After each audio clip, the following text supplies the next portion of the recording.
sanadkii 1624 dadka Dutchka oo ka soo jeeda wadanka Holland ayaa yimiday agagaarka wabiga Hudson.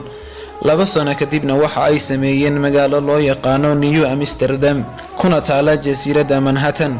balse sanadkii 1664 gumeystihii Ingiriiska ayaa qabsaday waxa uuna ugu magac daray magaca aynu hadda u naqaano ee New York.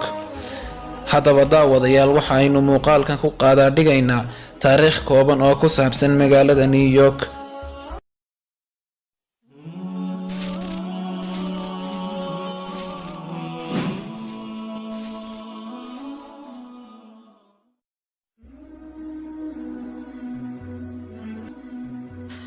New York City waa magaalo ku taala cirifka koonfureed gobolka New York ee dalka Mareykanka.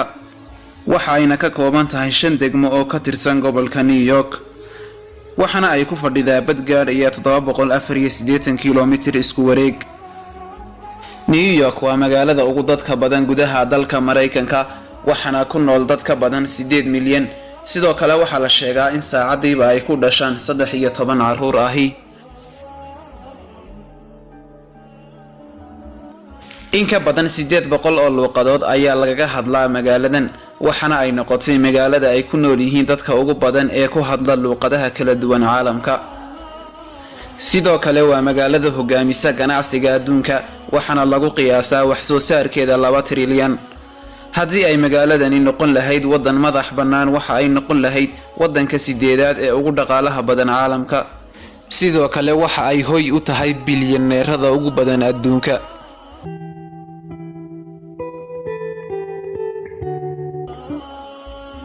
bangiga kaydka federaalka dhismaha ee New York loona soo gaabiyo FRB of New York Building waa bangiga uu yeelo kaydka dahabka ee ugu badan caalamka.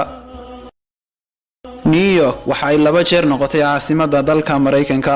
markii ugu horeysay waxa ay ahayd 7 Oktoobar sanadkii 1765 ilaa 25 Oktoobar isla sanadkaasi waxana ay ahayd caasimad 23 maalmood.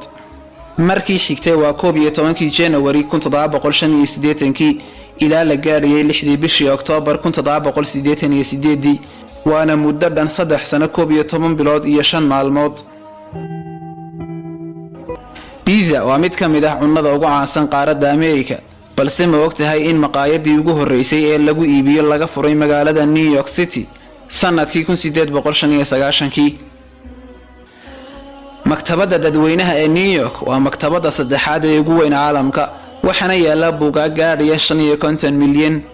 sidoo kale waxa kaalmaha 1 iyo 2 ku jira maktabadaha Congress-ka Mareykanka iyo British Library.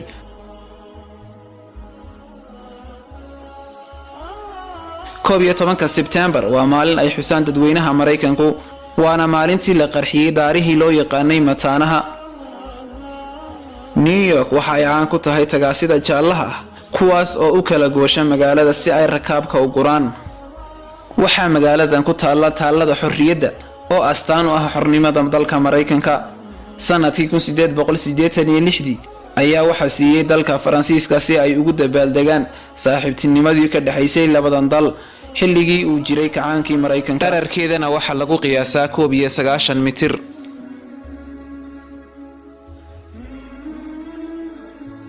guud ahaan daawadayaal intaas ayaanu ku soo gabagabaynaynaa muuqaalka.